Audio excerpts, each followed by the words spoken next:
పెళ్ళైనా పండగైనా వేడుక ఏదైనా పట్టుచీరల ప్రత్యేక వేదిక వారాహి సిల్క్స్.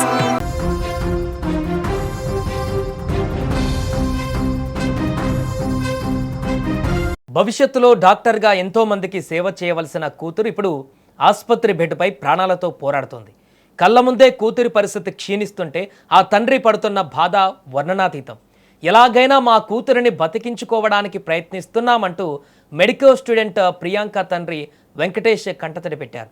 వైద్యులు పరిస్థితి అత్యంత విషమంగా ఉందని చెబుతున్నారని, అప్పటికే బ్రెయిన్ డెడ్ అయిపోయిందని, ఇలాంటి స్కోప్ లేదంటూ చెప్తున్నా ఆప్నియా పరీక్ష చేస్తామని చెప్పారని ఆయన ఆవేదన వ్యక్తం చేశారు.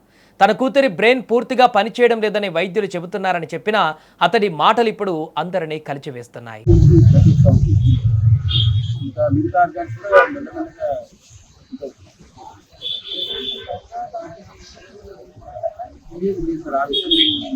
ఎలాగైనా పట్టించుకోవాలని ఆలోచనలో ఉన్నాం, కానీ ఆ అవయవదానం గురించి నేను ఆలోచించడం కానీ ఎవరైనా అడగడం ఏం లేదు, ఏమి వినదలుచుకోలేదు.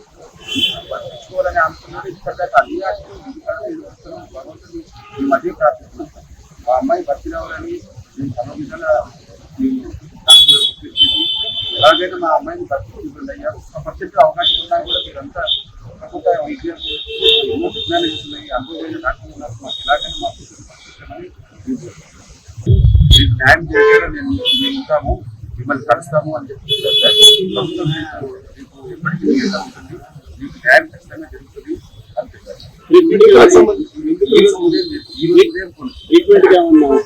అలాంటి సహకారం చేస్తామని చెప్పలేదు.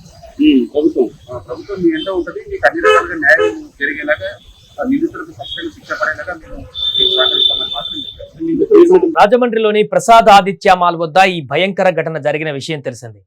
నామవరానికి చెందినటువంటి దాస్వంత్ జోసెఫ్ అనేటువంటి ఇద్దరు యువకులు పీకల దాకా మద్యం సేవించి మాల్ లోపలికి వెళ్లేందుకు ప్రయత్నించారు. మద్యం మత్తును గమనించినటువంటి మాల్ సెక్యూరిటీ సిబ్బంది వెంటనే అప్రమత్తమయ్యారు. వారిని లోపలికి అనుమతించకుండా అడ్డుకొని బ్రీత్ అనలైజర్ పరీక్ష నిర్వహించే ప్రయత్నం చేశారు. పీకల దాకా తాగి ఉన్న ఆ యువకులను సెక్యూరిటీ సిబ్బంది వారించడం అహంకారానికి దెబ్బలా అనిపించింది. అప్పటికే మైకంలో ఉన్న వారికి అహంకారం తలకెక్కింది. సెక్యూరిటీ పైన తీవ్ర కోపంతో రగిలిపోయిన ఆ ఉన్మాదులు తమ కారు ఎక్కి జెట్ స్పీడ్ తో కారును బయటకు పోనిచ్చారు. అదే కోపంతో రోడ్డుపైన వెళ్లే అమాయకుల ప్రాణాలను తీసేందుకు తెగబడ్డారు. సరిగ్గా అదే సమయంలో మాల్ గేటు ముందు నుంచి ఒక స్కూటీపై జిఎస్ఎల్ మెడికల్ కాలేజీ పీజీ విద్యార్థిని ప్రియాంక తన స్నేహితుడితో కలిసి వెళుతోంది. మాల్ బయటకు అతివేగంతో దూసుకువచ్చిన కారు మొదట ఆ స్కూటీని బలంగా ఢీకొట్టింది. అంతటితో ఆగారా అంటే లేదు. సీసీటీవీ ఫుటేజ్ పరిశీలిస్తే ఒళ్ళు జలధరించేటువంటి నిజాలు బయటపడ్డాయి. మొదటగా ప్రియాంక ప్రయాణిస్తున్న స్కూటీని ఢీకొట్టారు.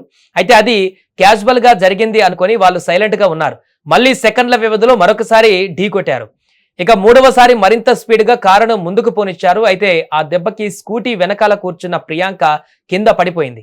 దీంతో ఆమె తలపై నుంచి కారు వేగంగా వెళ్లడంతో ప్రియాంకకు తీవ్ర గాయాలయ్యాయి. ప్రస్తుతం ఆసుపత్రిలో చావు బతుకుల మధ్య ప్రియాంక కొట్టుమిట్టాడుతోంది. అయితే కూతురి ఆరోగ్య పరిస్థితి ఆమె తండ్రి వెంకటేష్ తాజాగా మీడియాతో మాట్లాడుతూ కంటతడి పెడుతూ వివరించారు. ఎలాగైనా మా కూతురిని బతికించుకోవడానికి ప్రయత్నిస్తున్నాం అంటూ ప్రియాంక తండ్రి భావోద్వేగానికి లోనయ్యారు. వైద్యులు పరిస్థితి అత్యంత విషమంగా ఉందని చెబుతున్నారని, ఆప్నియా పరీక్ష చేస్తామని చెప్పారని ఆయన ఆవేదన వ్యక్తం చేశారు. ఇక ప్రియాంక కేసులో ధన్వంత్ జోసెఫ్లను పోలీసులు నిందితులుగా పేర్కొన్నారు. వారిని అదుపులోకి తీసుకున్న పోలీసులు కోర్టులో హాజరుపరచగా ఈ నెల 21 వరకు రిమాండ్ విధిస్తూ న్యాయస్థానం ఆదేశాలు జారీ చేసింది. దీంతో పోలీసులు వారిని రాజమండ్రి సెంట్రల్ జైలుకు తరలించారు.